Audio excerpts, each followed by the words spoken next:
Good Morning Business, le grand entretien.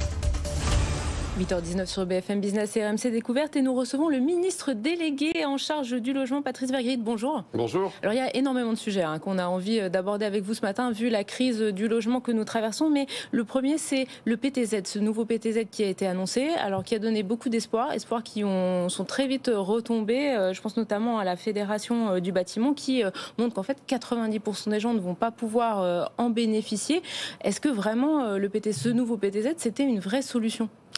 Il faut rendre le prêt à taux zéro compatible avec ce que sont les enjeux de fabrication de la ville de demain. On sait qu'on va plus pouvoir construire demain, j'ai envie de dire en zone détendue, des maisons individuelles très éloignées de la ville. On l'a connu ce modèle-là, c'est ce qui a d'ailleurs poussé nos concitoyens à vivre à 50, 100 km de leur emploi et on a vu ce que ça a donné. Donc aujourd'hui, il y a un autre mode de fabrication de la ville à faire et donc il faut réorienter le prêt à taux zéro là où on a le plus besoin. Il y a des territoires qui ont besoin de construction neuve, il faut privilégier l'aide publique sur ces territoires-là. Mais il y a des terrains et on a voulu le renforcer. Et c'est ça qui est intéressant. On a voulu le renforcer justement sur ces territoires-là. Recentrer, oui, et renforcer. Élargi, de nouveaux publics. Plus de quotité pour les gens. Donc le PTZ pourra être plus important sur les achats. Et puis, globalement, les barèmes ont été relevés. Et élargi aussi. Plus de villes sont concernées aujourd'hui, puisque plus de villes sont en zone tendue. Alors, il y a deuxième outil que nous a promis Bruno Le Maire quand on l'a rencontré la semaine dernière. Un prêt à taux bonifié. C'est pas dans le budget, ça sera peut-être dans les prochaines semaines ou les prochains mois. Vous en êtes où ? C'est quoi ce prêt, ce PTB ? D'abord, le prêt à taux zéro est plus incitatif aujourd'hui. Quand vous avez des prêts effectivement à 1%, le prêt à taux zéro, c'est pas un gros gain. Ouais. Là, on est à 4%, 4,2%, 3,8% selon les cas. Et donc là, on voit que le prêt à taux zéro est un véritable gain, très important. Et donc on se disait, donc déjà la priorité, c'était de renforcer le prêt à taux zéro, comme je l'évoquais à l'instant. Après, on se disait que pour peut-être une partie de la population actuelle qui n'est pas encore éligible au prêt à taux zéro, pourquoi effectivement ne pas envisager un prêt à taux bonifié, mais ça ce serait effectivement pour des catégories plus aisées. En tout cas, la priorité, c'était déjà de renforcer le prêt à taux zéro. Et déjà, rien qu'aujourd'hui, avec le dispositif qu'on a prévu, malgré son recentrage sur les zones où on a le plus besoin, on espère avoir au moins autant de prêts à taux zéro que cette année en 2024. On va poursuivre la liste à l'après-vert, parce que c'est l'examen du PLF. Il y a beaucoup d'amendements, il y a beaucoup d'interrogations pour savoir si vous y direz oui ou non.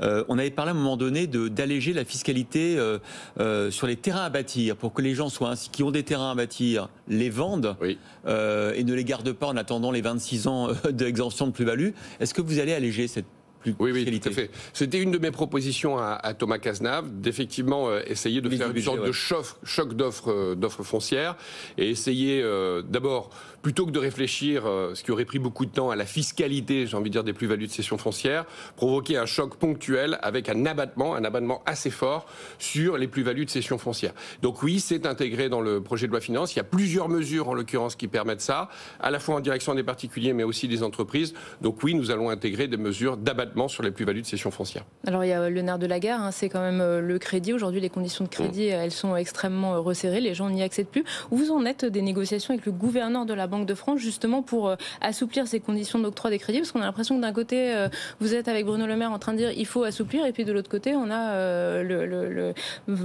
François Villeroy de Galhau qui dit non. Oui, effectivement, pour l'instant, le gouverneur de la Banque de France n'a pas décidé d'évoluer. Notre demande, c'est quoi ? C'est pas forcément de revoir les règles prudentielles, ce fameux 35% et 25 ans de durée de prêt. C'est de dire que de laisser aux banques 20% de marge réelle. Parce qu'aujourd'hui, il y a des sous-critères sur ces marges des banques. Sur les 20% de marge des banques, vous avez par exemple un sous-critère qu'il faut qu'il y ait 70% de primo-accédants dans la marge. Pourquoi ? Laissons aux banques véritablement 20% de marge, et c'est ça... C'est-à-dire qu'il y a une règle générale qui est pas plus de 35% d'endettement par rapport à... Et 25 ans de durée de prêt. Et 25 ans maximum.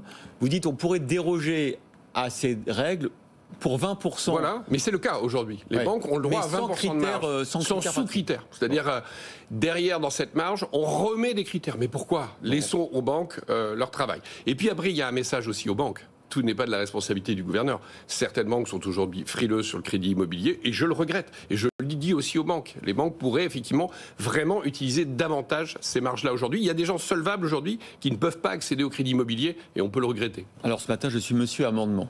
Autre discussion à l'Assemblée, c'est une demande des promoteurs immobiliers. Vous savez que le marché est complètement bloqué. Ouais. La plupart des chantiers s'arrêtent, il y a des logements sur les bras. Ils vous proposent de refaire une mesure qui a existé il y a 20 ans, c'est celle de supprimer la fiscalité, les droits de succession pour les logements neufs qui seraient achetés dans les 12 et 18 mois qui viennent. C'est-à-dire qu'on achète un logement neuf auprès d'un promoteur et on sait que ses enfants n'auront pas de droit de succession. Cette idée-là ? Non mais c'est la course aux idées. Ah oui, donc bon. c'est vrai, Le secteur va pas bien. Et les promoteurs non plus. Le secteur est en crise. C'est une triple crise d'ailleurs. Une crise de la production, mais aussi une crise environnementale. Et même si on ajoute la question démographique avec le vieillissement de la population, ça nécessite une forte adaptation des logements. Donc on a une triple crise, il faut y faire face. Effectivement, on peut balayer tout le catalogue des aides. Le but du jeu, c'est d'être cohérent aussi au niveau de ces aides. La réponse est non. Non mais la question c'est pourquoi pas un jour, mais en tout cas là aujourd'hui c'est pas la priorité. La priorité, on a essayé de renforcer l'accession avec le prêt à taux zéro. On est en train de travailler sur l'investissement locatif. J'ai annoncé une mission qui vise à réviser la fiscalité de l'investissement locatif. Ça correspondait aussi à une demande des professionnels. Notamment on aura des propositions rapides. L'abattement sur les logements meublés, oui, mais pas seulement. De 70 à 50%. Pas seulement. Ça fait partie de la réflexion. Mais on peut imaginer aussi des mesures d'incitation à l'investissement locatif pour les particuliers. On travaille sur l'investissement locatif sur les institutionnels. Comment on remet un peu d'institutionnel. Alors je ne crois pas trop aux assurances par exemple, mais comment on peut essayer de remettre un peu d'institutionnel sur le marché locatif? On ne reviendra jamais aux 30% qui existaient il y a un certain nombre d'années, mais en tout cas on peut peut-être faire un peu mieux que 1% aujourd'hui. On est en train de travailler sur le logement locatif social. On a signé un accord avec le mouvement HLM qui permet aujourd'hui au logement social de faire à la fois la rénovation énergétique mais aussi de relancer la production.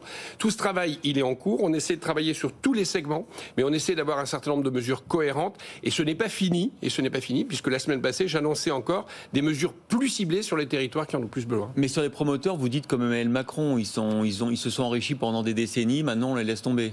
Non, absolument pas, on ne dit pas ça. Je veux dire, la promotion immobilière est une activité, d'une manière générale, je veux dire, le secteur immobilier est un secteur important en France, très fortement pourvoyeur d'emplois, a des qualités, des compétences, absolument pas. Personne n'est satisfait de la crise de la production du logement aujourd'hui. On le voit dans un certain nombre de villes. On a besoin, on voit le logement étudiant. On est en train de préparer un certain nombre de plans. On a mis en place un certain nombre de mesures. Ce n'est pas terminé. On accompagnera. Le président de la République a annoncé une grande loi logement au printemps 2024. Cette révision de la politique du logement, cette refondation de la politique du logement, elle a vocation aussi à répondre à la crise actuelle. Mais est-ce que 2024, c'est pas trop tard quand on pense notamment à l'interdiction, à la location des passoires thermiques, où on a l'impression de courir à la catastrophe, où les gens de la CAPEB nous disent la rénovation aujourd'hui des logements, elle ne compense pas tout ce qu'on ne construit pas aujourd'hui. Et puis est-ce qu'il y a une étude d'impact qui a été produite justement sur cette interdiction à la location des passoires? Alors, ce qui est intéressant, c'est qu'aujourd'hui, le discours sur oui, on n'arrivera pas à faire les travaux pour les logements qui sont aussi loués aujourd'hui et qui sont en G, par exemple, donc les passoires thermiques, on n'y arrivera pas. Moi, quand je discute avec les professionnels, ils me démontrent pas encore aujourd'hui que c'est impossible. Moi, on m'a pas démontré encore aujourd'hui qu'un logement en G ne pouvait pas passer en F d'ici 2025 avec des travaux basiques de changement de fenêtres ou autres. Donc moi, j'ai envie de travailler avec les professionnels de l'immobilier, mais de manière très pragmatique, pas sur des discours théoriques de on n'y arrivera pas. Moi, d'abord, essayons d'y arriver. Essayons d'arriver à concilier la crise de la production et la crise de la rénovation énergétique, la Mais crise est-ce que vous environnementale. avez mesuré tout ça? Est-ce qu'on a Mais une bien étude sûr qu'on est en train de travailler avec les professionnels, on est en train de regarder si oui ou non il y a un problème. Aujourd'hui, j'ai pas la démonstration qu'il y a un problème. Alors on peut crier au loup, mais aujourd'hui, essayons de travailler avec les professionnels de l'immobilier pour voir les cas qui poseraient problème. Aujourd'hui, moi, j'ai pas de remontée large de cas à problème. S'il y a des besoins de travaux de copropriété qui prennent plus de temps sur le calendrier des passoires énergétiques, eh bien, on aura l'occasion d'y revenir de manière très pragmatique. C'est pas exclu. Et je suis pragmatique. Qu'on me démontre aujourd'hui que le calendrier n'est pas tenable sur la question des passoires thermiques. Et après, on pourra adapter des mesures. Mais crions pas avant d'avoir mal. Je veux dire, commençons déjà par essayer d'atteindre l'objectif. La transition énergétique, c'est pas une option. La transition climatique, c'est pas une option. Il faut y aller, il faut le faire. Donc la question, c'est le comment. Moi, j'aimerais qu'on me démontre qu'aujourd'hui, les calendriers de la loi climat résilience sont pas tenables. Et après, on aura l'occasion de discuter. Vous êtes ministre du Logement depuis juillet. C'est pas trop dur dans les négociations avec Bercy? Vous découvrez ces négociations avec les gens qui tiennent les cordons de la bourse? C'est pas dur au sens où notre pays vit aujourd'hui une difficulté macroéconomique avec l'inflation. Donc Bercy est dans son rôle. Il y a un budget à tenir et il est logique. Et pour l'économie de la France, l'économie du pays, il faut faire un certain nombre d'efforts. Donc ça, je le comprends tout à fait. Chacun est dans sa position. Moi, je m'intéresse surtout à la question du logement et j'essaie de trouver justement les mesures qui ont le plus fort effet levier pour à la fois relancer le secteur, comme vous l'évoquiez tout à l'heure, et à la fois avoir le moins d'impact pour le budget de l'État, parce qu'il faut réussir à concilier ces deux objectifs-là. On ne peut pas faire l'un ou l'autre, il faut faire l'un et l'autre. Et en tout cas, nous, on s'attelle effectivement à relancer le secteur immobilier. Merci Patrice Vergrit, ministre du Logement.